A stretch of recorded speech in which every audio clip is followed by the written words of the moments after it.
Bueno, yo creo que en este momento lo que hay es un cambio de expectativa de alguna forma, combinado con un comportamiento bastante habitual en la Argentina, ¿no? A fin de año suele haber más demanda de pesos para hacer todas las transacciones típicas de fin de año que tienen que hacer las personas y las empresas, y cuando pasa esto, la gente se desprende de los pesos y trata de comprar dólares. Entonces, a este factor habitual que se presenta en la Argentina todos los años en esta época, yo creo que se suma ahora una configuración bastante particular que hay, ¿no? Que es que las tasas de interés para los plazos fijos están un poco más del 8% y la inflación se estima que puede estar arriba del 20%. Entonces, hay mucha preocupación, no se puede compensar, no se puede mantener el poder adquisitivo, y en algún momento esto termina repercutiendo en los dólares financieros, que son los que estamos viendo en este momento subiendo. Ahora, ¿no era que el peso había recobrado un poco de valor después de la devaluación, particularmente, ¿no? Justamente a partir de eso, y que en todo caso la gente iba a apostar,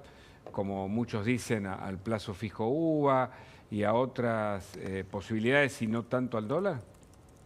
Lo que pasa es que el gobierno restringió la posibilidad de hacer los plazos fijos ajustados por inflación, porque hay que hacerlos a un plazo de 180 días como Claro, mínimo, y esto a mucha gente por ahí le da intranquilidad. Entonces, claro. en algún punto, cuando uno se para en el mes de diciembre, que el tipo de cambio oficial acababa de subir mucho, eh, con el Banco Central prometiendo que lo iba a mover al 2% por mes, claro, estas tasas de interés, que estaban en torno al 8 o 9%, lucen bastante atractivas. Pero la duda que hay hoy en día es si con toda la inflación que se está manifestando y que va a haber en los próximos meses, si en algún momento no va a haber otra corrección más importante del tipo de cambio oficial. Entonces, esta expectativa yo creo que recrudeció en el último tiempo y ha movido a que algunos intentaran comprar dólares para cubrirse. Creo que Claro. también todos los movimientos y las idas y vueltas que hay en la parte política en cuanto a la aprobación de las medidas que propuso el gobierno generan también incertidumbre. Entonces es una situación bastante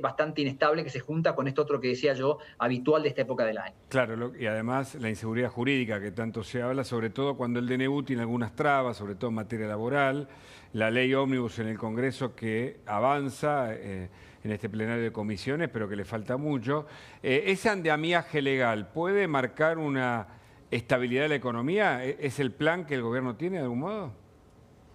Yo creo que ese andamiaje legal apunta, con este famoso tema de la desregulación, apunta a tratar de mejorar la competitividad de la economía junto con la suba del tipo de cambio. Desde ya, en un contexto en donde no se pueden bajar impuestos, que serían una Claro. medida muy razonable para mejorar la competitividad frente al exterior, porque hay que al mismo tiempo hacer un ajuste fiscal. Entonces, me parece que estas medidas están bien pensadas en el sentido de dotarle más competitividad a la economía, pero en el corto plazo hay muchas tensiones porque la realidad es que el desequilibrio macroeconómico que ha quedado del gobierno anterior es muy importante, sobre todo en lo que tiene que ver con el atraso de muchos precios, que son los que están provocando ahora en su sinceramiento toda esta inflación que estamos viendo. Mm. En los hechos, la realidad es que por el relevamiento que hacemos de precios en CIT, está habiendo una moderación de la inflación. Ciertamente que hay muchos precios que subieron mucho en diciembre, incluidos los alimentos, que ahora se han frenado bastante. Lo que pasa es que todavía hay muchos precios por corregir. Entonces todavía hay mucha inflación que tiene que manifestarse, y ahí es donde aparecen las dudas de si el tipo de cambio puede quedar en los niveles que tiene ahora o tendrá en algún momento alguna corrección más adelante. Y la pregunta sobre la inflación, justamente, ¿puede ser que después de febrero se equilibre o va a la suba indefectiblemente durante los próximos meses, justamente como efecto de la propia devaluación también? El efecto de la devaluación, yo creo que ya se procesó bastante en muchos bienes y Lo servicios peor ya incluso. pasó. Por eso, claro, por eso es que en muchos rubros, como te digo, se ve ya desde la cuarta semana de diciembre una moderación bastante importante. Ajá. Lo que pasa es que al mismo tiempo, ahora en enero, el gobierno ha corregido las tarifas de transporte en prácticamente un 50% en la zona de Capital y GBA. Las prepagas que habían tenido sus precios controlados aumentan 40%, y tenemos el típico pico por el turismo de las vacaciones de verano. Entonces, enero va a ser otro mes en que la inflación probablemente esté arriba del 20%, pero yo creo que hay una buena perspectiva para febrero. Lo que pasa es que ahí va a estar condicionado a en qué medida se puede mantener el tipo de cambio, es decir, que no haya otro salto fuerte, y cuándo el gobierno va a empezar a corregir otros servicios públicos como electricidad y gas, que seguramente van a tener aumentos bastante fuertes. Entonces yo creo que febrero es un mes que puede marcar una diferencia. Marzo probablemente sea fuerte también porque aparece ahí seguramente el ajuste de los colegios. Tal vez haya que esperar a abril para una baja un poco más importante. Y ahí, en todo caso, viniendo la cosecha en ese momento, es probable que eso también ayude a dar una mejor perspectiva para el tipo de cambio. Pero bueno, la realidad es que son muchas las cosas que están en juego, es muy difícil hacer pronósticos, pero hay una tendencia en algún lugar que me parece que es ciertamente favorable. Bueno, y si hablamos de tendencia favorable, hablamos de las exportaciones, sobre todo del campo, agropecuarias, ahí vamos a tener un ingreso de dólares importante. Y me pregunto, ¿las posibles inversiones pueden llegar? ¿Se mira desde el exterior a la Argentina como de un nuevo modelo o un mercado interesante para llegar? Sin duda que en la Argentina hay mucho por hacer y es un destino atractivo para inversiones, pero me parece que primero tenemos que lograr estabilizar la situación macroeconómica.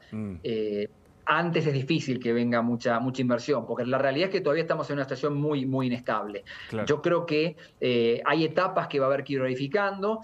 Al fondo, al final de este asunto, yo creo que la clave y la posibilidad de poder estabilizar esa situación macroeconómica va a tener mucho que ver con la capacidad que tenga el gobierno de efectivamente reducir el déficit fiscal, que es un compromiso que ha tomado muy fuerte, que va a tener que manifestarlo en un lapso más o menos corto, no ya, pero va a tener algunos meses para mostrar que efectivamente el déficit está controlado. En la medida en que eso ocurra, yo creo que si igualmente hubiera movimientos en los tipos de cambio, creo que pueden ser más acotados y ahí la cosa podría empezar a encaminarse un poco más. Más adelante habrá que ver si eso alcanza para atraer inversiones. ¿Y lo macro va por buen rumbo? Porque por momentos se habló de que bajaba el riesgo país como uno de los indicadores y después volvió a subir. ¿Qué indica eso? Sí, yo creo que un poco la suba del riesgo país tiene que ver o va de la mano también de esta suba que decíamos del dólar, en donde hay algunas dudas justamente respecto a si la parte legal y de todas las medidas que se están anunciando se puede mantener, si no va a haber algún movimiento del tipo de cambio más adelante. Yo creo que esta incertidumbre se ha visto también en el riesgo país, pero cuidado porque también en otros países ha subido el riesgo país como en la Argentina, porque la Argentina a nivel financiero forma parte de la situación mundial y allí, a nivel global, en los últimos días en particular, han entrado algunas dudas acerca de lo que vaya a hacer la Reserva Federal, que es el Banco Central Americano, con sus tasas de interés. Esto, que parece medio lejano para la Argentina, a nivel del riesgo país influye y mucho, porque cuando hay expectativa de que las tasas bajen, eso favorece los bonos de todos los países y la reducción del riesgo país. Bueno, estos últimos días esto se cambió y al revés perjudicó a varios países. Y si hablamos de la macro, una última pregunta, agradeciéndote el contacto, sobre la micro, sobre los precios, el supermercado o los mercados cotidianos. ¿Qué hay para decir sobre eso? ¿Rige la oferta y la demanda? ¿Los precios pueden ir hacia la baja o no? En algunos rubros nosotros hemos detectado incluso algunas bajas, más allá de que hay muchos precios que ya se han estabilizado o aumentan muy poco.